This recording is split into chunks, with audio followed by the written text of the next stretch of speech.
Joseph W. Brady updates the timetable for the opening of the Green Tree Boulevard Yucca Loma Overpass and gives credit to many who paved the way for the project to finally approach completion. It's, Terry, I think that not only has the city of Victorville done really well, but I think that the city of Victorville, in conjunction with the San Bernardino County Transportation Commission, I think with the town of Apple Valley, with the work that a lot of people forget, the amount of work that went into getting the city to approve this. So while there had always been a concept to run Green Tree Boulevard through, there was not always, I think, a willingness by the city council. There were some people on the council that, I remember my friend Mike Rothschild, he was concerned about how many people would drive down Green Tree.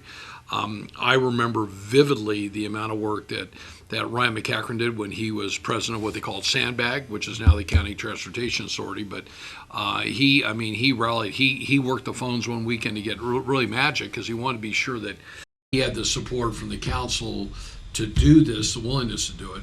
So there was some, I think, horse trading in monies between the county. I think the town participated. But at the end of the day, in Skanska, John Matich has been running this, in Kimberly Ward. I mean, just a great Kimberly. I call you only a young lady because I know you're younger than I am. She has a great staff out there. Our friend Steve Davison, who he's out there on his bike all the time. I mean, he has better pictures I think than anybody. What you may want to do is call him and ask him if he can dub some pictures on in here. I just reached out to John and to Kimberly, and what they're saying is that it's going to be open by summer. I emailed her back and said summertime is June 21st, and so it's really, I think, up to the city, to Sue Jones. Sue's the PIO, and to Keith Metzler, because I know they want to do a big ribbon cutting.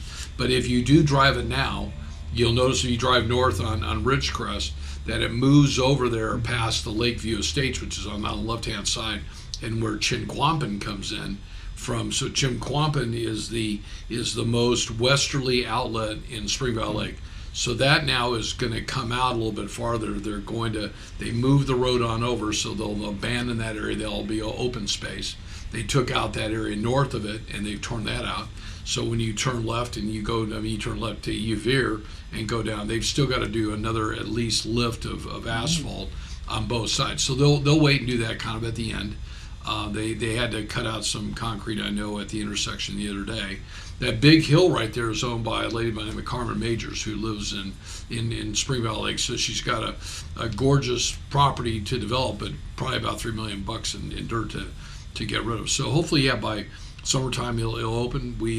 I'm proud to be one of the owners of the intersection of Green Tree and Aspera Road, and so we're working with Lee Graham, who has all that dirt next door on the rock, about getting rid of. We got to take down that hill, so we have 39,000 cubic yards to take down.